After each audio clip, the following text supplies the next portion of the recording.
Sa mga nagdaang buwan, umingay sa lipunan ang isang malakihang issue na yumanig sa tiwala ng publiko sa kanilang mga halal na pinuno. Ang usaping ito ay nag-ugat sa kontrobersyal na pondo ng Department of Public Works and Highways, kung saan umabot sa bilyon-bilyong piso ang naiuugnay sa alegasyon ng katiwalian. Ang anomalya ay umikot sa tinaguriang budget insertions, isang prosesong matagal nang isinasagawa ngunit ngayon mas binigyang pansin dahil sa laki ng halagang nakataya. Ang hinihingi nilang porsyento ay hindi bababa sa 10% at umaabot pa sa 25%. Sa mga pagdinig na isinagawa sa Kamara, lumutang ang mga pangalan ng ilang kilalang kongresista. Kabilang dito, sina Appropriations Committee Chair Zaldico, House Speaker Martin Romualdez at Congressman Roman Romulo. Ang kanilang pagkakadawit ay hindi maliit na bagay sapagkat sila ang mga taong may malalaking papel sa paghubog at pag-aproba ng pambansang budget. Sa kabilang dako, hindi rin nanahimik ang Senado. Sina Senator Raffy Tulfo at Senator Sherwin Gatchalian ay lantad na nagpahayag ng kanilang pagkabahala at nanawagan ng malalimang investigasyon. Ang kanilang pagtindig ay nagbigay bigat sa usapin sapagkat ipinakita nitong ang issue ay hindi lamang limitado sa mababang kapulungan, kundi may implikasyon din sa buong Kongreso. Maging si Senate President Chis Escudero ay kumilos upang tiyakin na mabibigyan ng patas at malinaw na pagdinig ang lahat ng alegasyon. Ang kanyang partisipasyon ay nagsilbing hudyat na ang kontrobersya ay hindi maaring baliwalain sapagkat nakataya ang kredibilidad ng buong institusyon. Sa harap ng mga pangyayaring ito, naging sentro ng atensyon ang panawagan para sa transparency at accountability. Nais ng taong bayan ng kasagutan. Sino ang dapat managot at paano maiiwasan ang pag-uulit ng ganitong uri ng katiwalian? Ang panimulang bahagi ng kwento ay naglatag ng mga pangunahing tauhan, mga paratang at ang malawak na implikasyon ng kontrobersya. Sa kabilang banda, ang mababang kapulungan ay agad na umani ng matinding kritisismo. Ang publiko ay nagtanong kung paano nagawa ng mga lehislador na ilihim ang ganitong kalaking halaga sa loob ng pambansang budget. Ang mga testimonya ay nagsilbing unang bugso ng apoy na nagpasiklab sa mas malawak na diskurso tungkol sa katiwalian sa pamahalaan. Kasabay ng pagbubunyag ng mga alegasyon, naging malinaw na ang laban ay hindi lamang tungkol sa isang tao o isang opisina. Ito ay indikasyon ng mas malawak na problema, isang sistematikong kultura ng katiwalian na tila naging bahagi na ng proseso ng paggawa ng batas. Matapos mailahad ang mga alegasyon tungkol sa parking at sagasa scheme, unti-unting lumutang ang mga pangalan ng mga pangunahing personalidad sa mababang kapulungan. Ang mga binanggit ay hindi basta-bastang kongresista lamang, kundi yaong may mabibigat na posisyon at impluensya sa paggawa ng pambansang budget. Unang sumiklab sa publiko ang pangalan ni Zaldico, ang Appropriations Committee Chair. Dahil sa kanyang tungkulin, siya ang namumuno sa proseso ng pag-aproba at paghahati-hati ng pondo sa iba't ibang ahensya at distrito.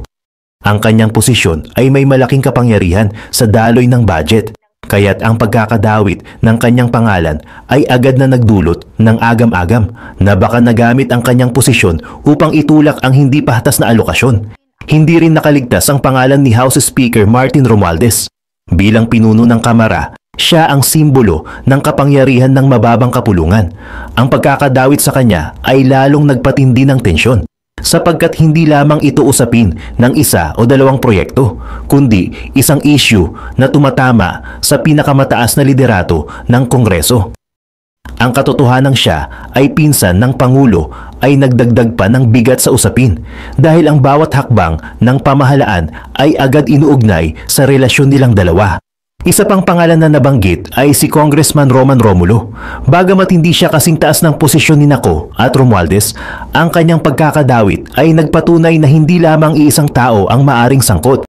Para sa marami, ang pagbanggit sa kanya ay indikasyon na ang anomalya ay maaaring mas malawak at mas sistematiko kaysa sa unang inaakala. Sa paglutang ng mga malalaking pangalan, naging mas matindi ang panawagan ng publiko para sa transparency. Hindi na lamang simpleng alegasyon ito na maaaring itanggi, sapagkat kapag ang mga pinakaprominenteng leader ng council ay nasasangkot, ang buong institusyon ay nagiging kompromiso. Ang pagbibigay diin sa kanilang papel ay naglatag ng malinaw na mensahe. Ang issue ay hindi na lamang laban ng isang whistleblower laban sa sistema, kundi isang hamon para sa buong pamahalaan na ipakita kung may saysay pa ba ang kanilang panawagan ng katapatan at paglilingkod. Habang ang council ay abala sa sariling pagdinig at paliwanag, ang Senado ay hindi na nahimik. Sa halip, ilang senador ang agad na nagpahayag ng kanilang pagkabahala at nagbigay ng matinding pahayag ukol sa lumalaking eskandalo.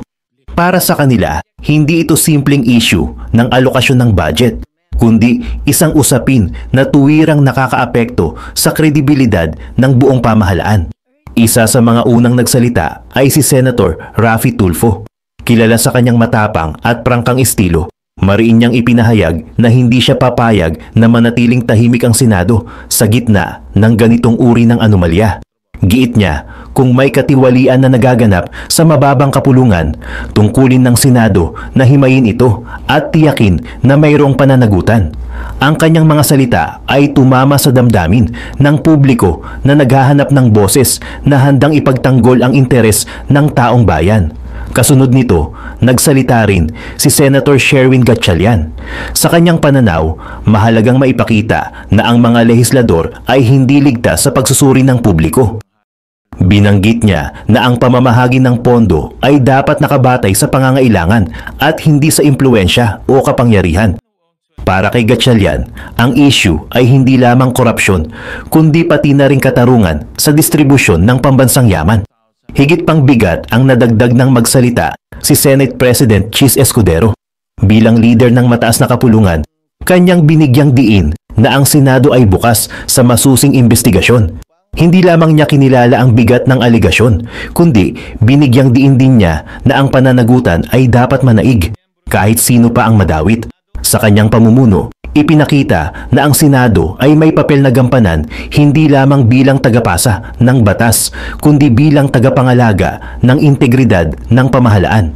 Sa mga pahayag na ito, naging malinaw na ang Senado ay hindi basta-basta magpapakasangkot sa katahimikan. Ang kanilang paninindigan ay nagbigay ng balanse sa usapin. Ipinakita na mayroong ibang sangay ng Kongreso na handang magtanong, mag-imbestiga at magsilbing bantay sa kapangyarihan ng kanilang mga kapatid sa Council. Ang hakbang na ito ng Senado ay nagbigay ng pag-asa sa publiko. Sa kabila ng pagkadawit ng mga malalaking pangalan sa Council, may mga leader na handang humarap sa hamon at ipaglaban ang prinsipyo ng katapatan at hustisya. Kasabay ng mga pahayag ng Senado, unti-unti namang sumiklab ang galit at pagkadismaya ng publiko sa iba't ibang plataforma, mula sa tradisyonal na media hanggang sa social media. Naging mainit na usapin ang di umano'y pagkakasangkot ng mga kongresista sa katiwalian. Ang pangalan ni na Congressman Roman Romulo, Congressman Zaldico at Speaker Martin Romualdez ay paulit-ulit na binabanggit, dahilan upang higit pang lumakas ang panawagan para sa transparency. Hindi nagtagal, nagkaroon ng matinding reaksyon mula sa mga ordinaryong mamamayan. Marami ang nagpahayag na sila'y nadidismaya dahil sa halip na ang pondo ng bayan ay mapunta sa mga proyektong makikinabang ang taong bayan, ito'y napupunta umano sa mga bulsa ng iilang makapangyarihan. Ang pakiramdam ng ilan ay parang muli silang niloloko ng mismong mga taong dapat sanay naglilingkod sa kanila. Sa mga talk show at news program, madalas na pinag-uusapan kung paano na ipapasok ang malalaking halagang gaya ng 13 billion pesos na umano'y inilaan sa ilalim ng pangalan ni Congressman Elizalde Co. Ang ganitong uri ng diskusyon ay hindi lamang nakatuon sa mismong halaga, kundi pati na rin sa proseso kung paano ito nakakalusot ng hindi namamalayan ng publiko. Bukod sa tradisyonal na media, napakalaki rin ng naging papel ng social media sa pagpapalakas ng panawagan. Sa Twitter, Facebook at iba pang plataforma, mabilis na kumalat ang mga hashtag na may kaugnayan sa transparency, anti-corruption at accountability. Ang simpleng hinaing ng mga ordinaryong tao ay nagiging bahagi ng mas malaking tinig na kumukwestiyon sa integridad ng mga leader ng bansa. Dumami rin ang mga panawagan mula sa mga civil society groups at iba pang organisasyon. Naglabas sila ng pahayag na ang paglalantad ng mga anomalya ay hindi sapat kung walang kasunod na konkretong aksyon. Para sa kanila, kailangang magsilbing aral ang insidenteng ito upang repasuhin ang proseso ng budget allocation at upang pigilan ang mga kaparehong insidente sa hinaharap. Higit sa lahat, lumakas ang sigaw para sa transparency. Ang publiko ay humihingi ng malinaw na paliwanag. Sino ang tunay na may kagagawan? Saan napunta ang mga pondong inilaan? At ano ang plano ng pamahalaan upang ibalik ang tiwala ng taong bayan? Ang ganitong mga tanong ay nagsilbing hamon sa parehong Council at Senado na maglatag ng malinaw na kasagutan. Ang pag-usbong ng malakas na kritisismo at panawagan ay nagmarka ng bagong yugto sa iskandalo. Hindi na lamang ito usapin ng ilang kongresista at mga kontratista, kundi isa ng pambansang diskurso na umuugong sa bawat tahanan at pamayanan. Sa gitna ng pag-iingay ng publiko at ng mga pahayag mula sa iba't ibang panig ng gobyerno, lumutang ang isang mahalagang dokumento, ang sworn statement na inilabas ni Diskaya. Ang naturang dokumento ang nagbigay ng malinaw na paglalarawan kung paano, ayon sa kanya, isinasagawa ang sistematikong korupsyon sa loob mismo ng Department of Public Works and Highways at ng ilang lehislador. Sa kanyang salaysay, tahasang binanggit ni Diskaya na may offer na 40% na advance para sa ilang opisyal ng DPWH, kapalit ng mabilis sa pag-aproba ng mga proyekto. Ang pahayag na ito ay kumalat agad sa media at naging laman ng mga diskusyon dahil sa laki ng porsyento at sa posibilidad na malakihan ang naibubulsa ng mga sangkot. Ang salaysay ay nagsilbing konkretong ebidensya na hindi lamang haka-haka ang issue ng anomalya. Bukod dito, binanggit din niya na ang ilang pangalan ng kongresista ay hindi lang basta lumilitaw sa mga dokumento kundi tila may direktang kaugnayan sa pagpapatakbo ng naturang sistema.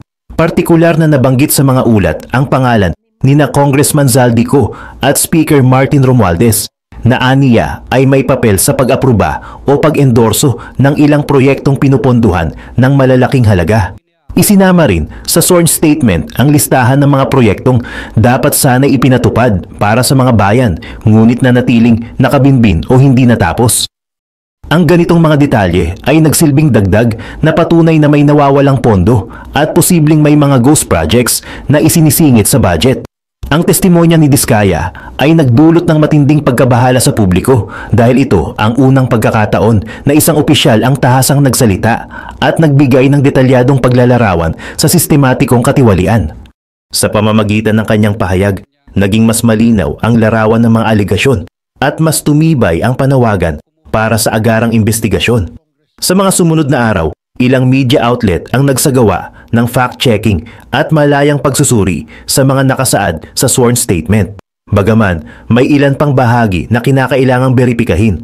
Ang mismong bigat ng kanyang pahayag ay nag-udyok sa iba't ibang sektor ng lipunan na makialam at manawagan ng hustisya. Ang paglitaw ng sworn statement ay nagsilbing turning point sa buong kontrobersya.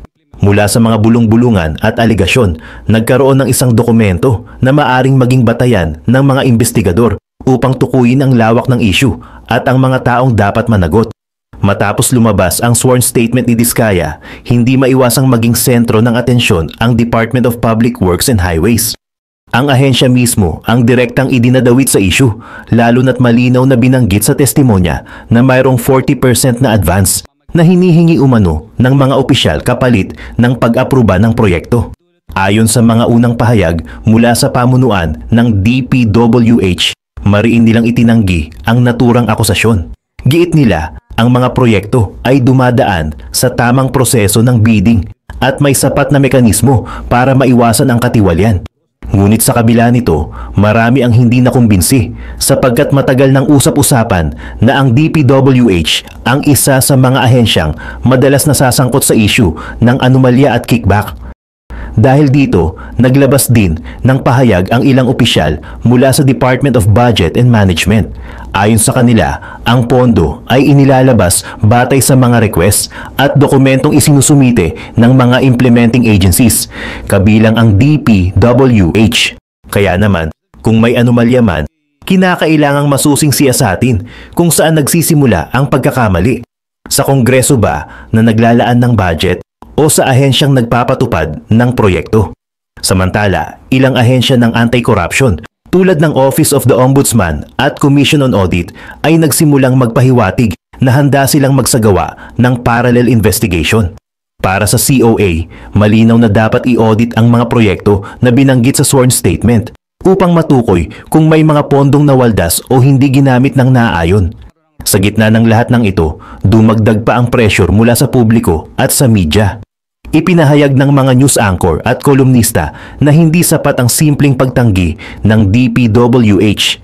Kailangan nilang maglabas ng malinaw at detalyadong ulat upang ipakita na transparent ang kanilang operasyon.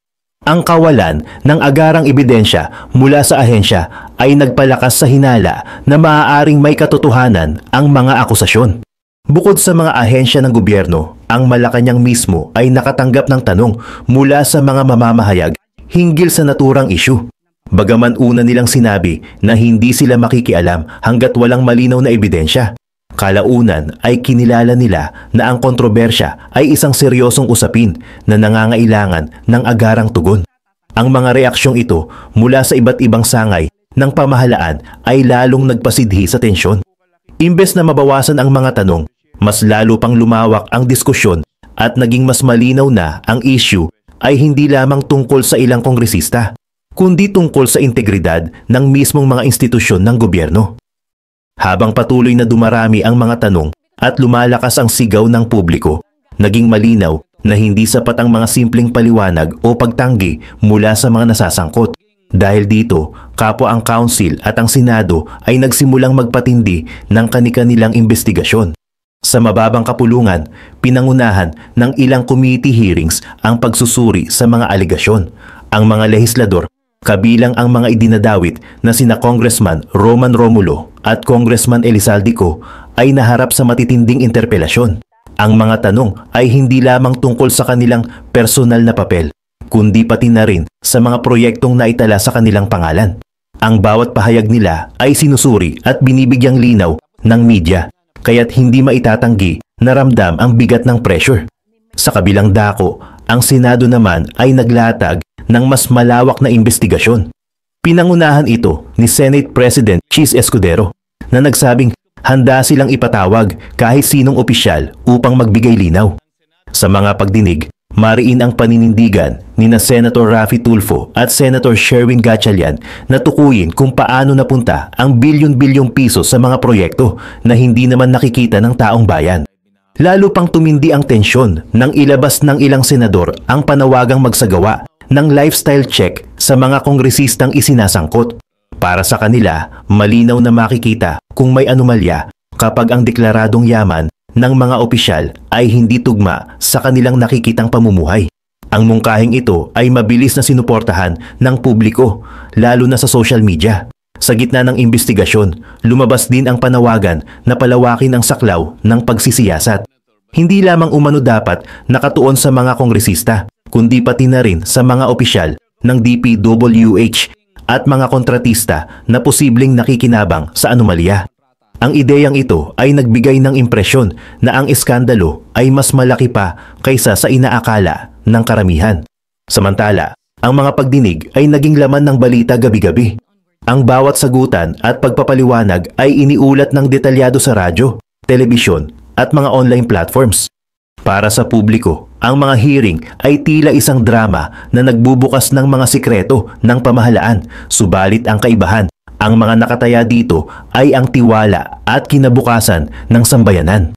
Sa bawat araw na lumilipas, mas tumitindi ang panawagan para sa malinaw na resulta ng investigasyon.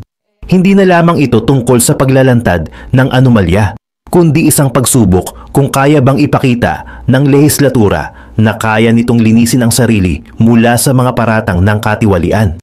Sa puntong ito ng iskandalo, hindi na nakapagtataka na lumitaw ang mas malalakas na panawagan mula sa publiko at iba't ibang sektor. Habang patuloy na lumalabas ang mga ebidensya at testimonya, ang pangalan ni na Congressman Elizalde Co, Congressman Roman Romulo at Speaker Martin Romualdez ay lalo pang binabantayan ng taong bayan.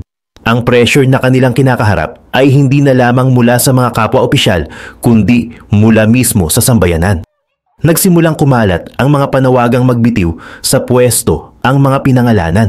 Sa social media, naging trending ang mga hashtag na naglalaman ng salitang resign at accountability. Ang mga simpleng komento mula sa ordinaryong mamamayan ay nagsilbing echo chamber na nagpalakas sa sigaw ng bayan. Ang mga netizen ay walang pag-aalinlangan na ipahayag ang kanilang hinanakit, lalo na't ang pondo ng bayan ang di umano'y nalustay. Hindi nagtagal, sumama na rin ang ilang civil society organizations at advocacy groups sa panawagan. Para sa kanila, ang pagbitaw sa pwesto ng mga idinadawit ay makatutulong para sa isang malinis at patas na investigasyon. Giit nila, habang nananatili sa pwesto ang mga lehislador na sangkot, laging may banta ng impluensya at panggigipit sa proseso. May mga kolumnista at political analysts din na nagpahayag na ang pagbibitiw pansamantala man ay makikita bilang isang hakbang ng malasakit at paggalang sa institusyon. Sa kanilang pananaw, hindi lamang kredibilidad ng individual ang nakasalalay, kundi ang mismong integridad ng Kongreso. Ang mga opinyong ito ay nagbigay ng dagdag na bigat sa argumento ng mga nananawagan ng resignation. Ngunit hindi naging madali ang lahat. Sa mga pahayag ng mga pinangalanan, nanindigan silang hindi sila magbibitiw sapagkat wala pa namang malinaw na ebidensya na nagpapatunay sa kanilang pagkakasala. Iginiit nila na ang kanilang pangalan ay nasasangkot lamang dahil sa politika at paninira at hindi batay sa totoong pagkilos. Ang ganitong tugon ay nagdulot ng higit pang kontrobersya at dibisyon sa opinyon ng publiko. Gayunpaman, sa bawat araw na lumilipas, mas lumalakas ang panawagan para sa pananagutan. Ang mga tao ay hindi na kontento sa mga paliwanag. Hinihiling nila ang malinaw na aksyon. Para sa marami, sapat na ang testimonya at ebidensyang lumabas upang magsimula ng agarang accountability measures. Sa ganitong sitwasyon, mas naging matingkad ang linya sa pagitan ng mga lider na nananawagan ng paglilinis at ng mga opisyal na patuloy na naninindigan sa kanilang pagiging inosente. Ang usapin ay hindi na lamang tungkol sa isyu ng pondo, kundi pati na rin sa pananagutan ng mga nasa kapangyarihan. Sa huli, ang mga pangyayari ay nagbunga ng malawakang epekto sa politika at sa tiwala ng taong bayan. Hindi maikakaila na ang iskandalong ito ay nagiiwan ng matinding sugat sa imahe ng Kongreso, partikular na ng mababang kapulungan. Ang pangalan ni na Congressman Elizalde Co, Congressman Roman Romulo at Speaker Martin Romualdez ay patuloy na inuugnay sa mga aligasyon. At bagamat mariin nilang itinatanggi ang lahat, ang pananaw ng publiko ay nananatiling kritikal. Sa larangan ng politika, naging malinaw na ang mga pangyayaring ito ay nagdulot ng pagkakawatak-watak sa hanay ng mga lehislador. Ang ilan ay nanawagan ng paglilinis at transparency, habang ang iba naman ay nanindigan sa kanilang mga kaalyado.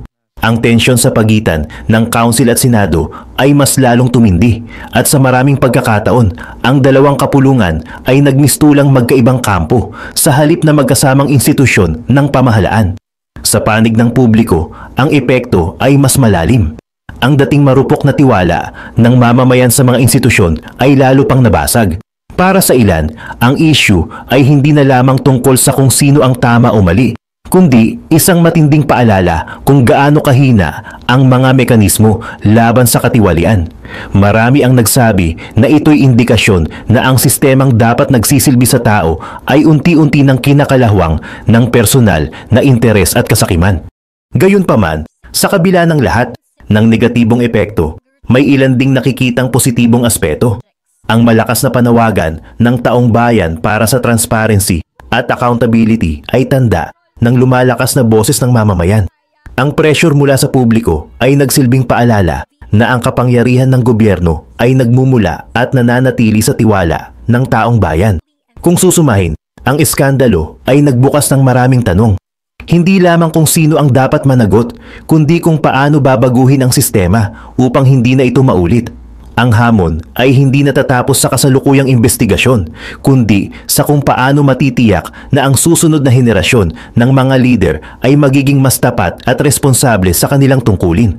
Sa huli, ang mga pangyayaring ito ay nagsilbing malupit ngunit mahalagang paalala na ang tiwala ng publiko ay hindi basta-basta ibinibigay, kundi isang yaman na kailangang alagaan, pangalagaan at ingatan ng bawat nasa posisyon ng kapangyarihan.